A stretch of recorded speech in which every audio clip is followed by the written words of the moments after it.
오늘 함께 묵상할 성경 말씀은 요한복음 21장 15절에서 25절 말씀입니다. 요한복음 21장 15절에서 25절 말씀입니다. 오늘은 17절 말씀을 읽어드리겠습니다. 세 번째 이르시되 요한의 아들 시몬아 내가 나를 사랑하느냐 하시니 주께서 세 번째 내가 나를 사랑하느냐 하심으로 베드로가 근심하여 이르되 주님 모든 것을 아시오매 내가 주님을 사랑하는 줄을 주님께서 아시나이다. 예수께서 이르시되 내 양을 먹이라. 아멘. 오늘 함께 생각할 주제는 사랑 고백입니다. 요한복음 21장은 참 주옥 같은 말씀들이 많은데요. 오늘 15절에서 17절까지의 내용도 마찬가지입니다. 예수님이 베드로에게 세 번의 질문을 하시는 장면입니다. 부활하신 예수님께서 제자들에게 나타나셨습니다. 그리고 함께 식사를 하시면서 특별히 베드로를 콕 집어서 질문하십니다. 얼마나 뜨끔했을까요? 그날 밤 세 번 부인한 것을 예수님은 못 보셨으니 모르시지 않았을까? 또는 예언까지 하셨는데 모든 걸 이미 아시지 않을까? 식사 내내 여러 가지 생각을 베드로는 했을 겁니다. 그런데 딱 이렇게 질문하십니다. 15절입니다. 그들이 조밥 먹은 후에 예수께서 시몬 베드로에게 이르시되 요한의 아들 시몬아 내가 이 사람들보다 나를 더 사랑하느냐 하시니 이르되 주님 그러하나이다. 내가 주님을 사랑하는 줄 주님께서 아시나이다. 이르시되 내 양을 먹이라 하시고 내가 나를 사랑하느냐 이 사람들보다? 베드로가 대답합니다. 주님 그렇습니다. 주님 잘 아시지 않습니까? 이렇게 대답하는 것 같죠. 16절에서 두 번째 물으십니다. 내가 나를 사랑하느냐 이 사람들보다? 그리고 또 세 번째 물으십니다. 17절입니다. 제가 읽겠습니다. 세 번째 이르시되 요한의 아들 시몬아 내가 나를 사랑하느냐 하시니 주께서 세 번째 내가 나를 사랑하느냐 하심으로 베드로가 근심하여 이르되 주님 모든 것을 아시오매 내가 주님을 사랑하는 줄을 주님께서 아시나이다. 예수께서 이르시되 내 양을 먹이라. 아멘. 베드로는 왜 근심했을까요? 네, 깊이 생각하지 않아도 우리는 딱 압니다. 세 번 물었기 때문입니다. 사실 성경을 해석하는 여러 신학자들이 있는데 어떤 이들은 앞에서 두 번은 아가페의 사랑으로 물었고 뒤에서 한 번은 필레오의 사랑으로 물었다. 그래서 앞에 두 번 고민했고 뒤에 마지막은 잘 맞춰서 질문했고 대답했다라고 합니다. 뭐 그럴 수도 있지만 그런 상황에서는 질문하는 사람이 고민이었을 텐데요. 질문하는 예수님이 베드로가 잘 알아듣지 못하자 필레오로 말한 거죠. 왜냐하면 베드로는 근심을 하긴 했지만 계속 네 맞습니다. 제가 주님 사랑합니다 라고 말했기 때문입니다.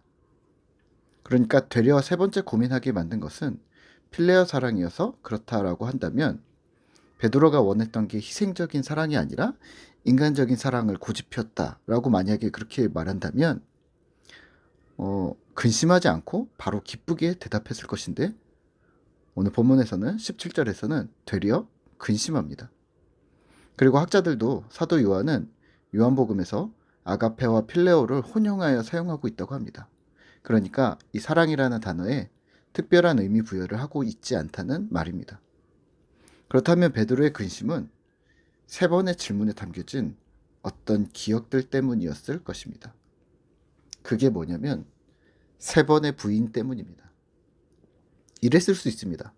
두 번까지는 인지하지 못하고 있다가 세 번을 물으시니까 아 혹시 하면서 이렇게 느꼈을 수 있습니다. 너 세 번 부인했지? 다 알고 있어. 그러니까 이번에는 세 번 사랑한다고 말해 라는 뉘앙스를 받은 건지도 모르겠습니다.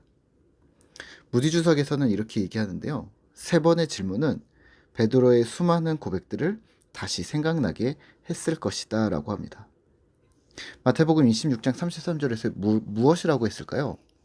베드로는 이렇게 얘기했습니다. 베드로가 대답하여 이르되 모두 주를 버릴지라도 나는 결코 주님을 버리지 않겠나이다. 이걸 기억하고 있다면 이렇게 물으시는 듯 해 보입니다. 네가 이전에 주장했던 것, 나를 위해 목숨을 버리겠다고 하는 것을 너는 여전히 주장할 수 있겠니? 베드로는 그래서 주저합니다. 자신이 뜰에서 예수님을 여러 번 부인했던 것들을 기억해내면서 다시 지난번처럼 호언장담하는 것을 주저합니다. 하지만 예수님은 내 양을 먹이라, 내 양을 치라고 하시면서 3년 동안 예수님 자신에게서 받은 메시지, 말씀들을 가지고 주의 백성들을 먹이라고 부탁을 하십니다. 오늘 우리는 무엇을 기억해야 할까요? 예수님이 내가 사랑하느냐는 질문을 하셨던 이 사건의 맥락을 살펴보면 좀 어떨까요? 굳이 요한이 이 내용을 성경에 실은 이유를 생각해 보는 거죠. 왜 굳이 예수님은 베드로에게 가셨을까? 또 베드로를 콕 집어서 찔리게 질문하신 걸까? 베드로를 공격하거나 잘못을 들추어내려고 하신 것은 아닐 것 같은데요. 네, 예수님은 지금 회복을 위한 순회 여행을 하고 계신 겁니다. 다른 제자들에게도 또 다른 무리들에게도 많이 나타나셨겠죠. 그리고 그 주의 백성들을 회복시키시고 격려하는 일, 예수님을 이름으로 받았던 충격과 슬픔, 비탄들을 위로하시고 또 자신이 가르치셨던 하나님 나라에 대해 설명하시며 이 사명을 다시 기억하게 하셨을 겁니다. 사도행전 1장 3절인데요. 그가 고난받으신 후에 또한 그들에게 확실한 많은 증거로 친히 살아계심을 나타내사 40일 동안 그들에게 보이시며 하나님 나라의 일을 말씀하시니라. 아멘. 아마도 40일간의 기간 동안 예수님은 많은 사람들을 격려하고 회복하시느라 바쁘셨을 것 같습니다. 그리고 모두들 이 베드로와 같은 고백을 했을 듯합니다. 내가 주님을 사랑합니다. 오늘 신자된 우리는 주님을 사랑합니다라는 말을 생각하실 때 단순하게 달콤하고 직설적인 사랑 고백이라고 생각만 하신다면 오산입니다. 이 사랑 고백 안에는 그 의무를 다하겠다는 의미가 자연스럽게 들어갑니다. 이 사랑 고백 안에는 충성을 다하겠고 그 사랑을 잃어버리지 않겠다는 정절도 포함한다고 생각하셔야 합니다. 마치 남녀가 사랑을 고백하고 결혼을 하는 것처럼 서로에게 충실하고 부부의 의무를 다하며 처음 사랑 고백이 이어져 가정을 꾸리고 가족 전체를 사랑하는 책무가 자연스럽게 주어지는 것과 같다고 보시면 됩니다.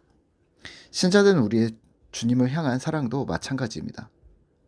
예수님을 처음 믿을 때의 사랑 고백이 우리에게 달콤했다면 그 사랑 고백은 의무와 충성으로 자연스레 이어질 것이고 정절을 지키겠다는 서약도 될 것이고 또 주님이 가족이라 명하시는 자들, 우리에게 주어진 공동체를 주님의 마음으로 사랑하며 나아가야 하는 것이죠.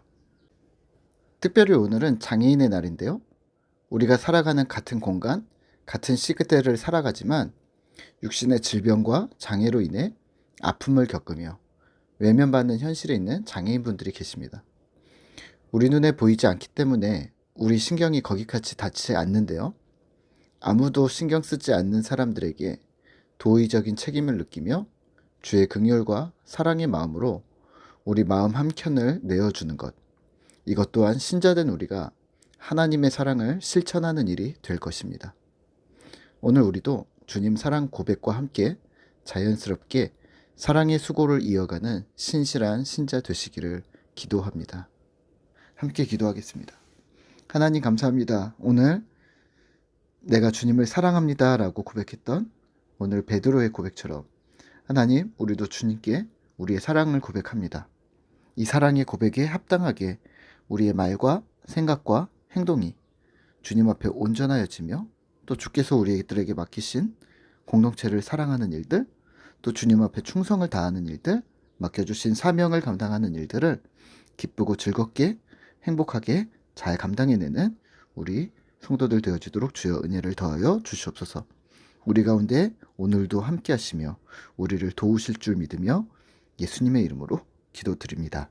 아멘.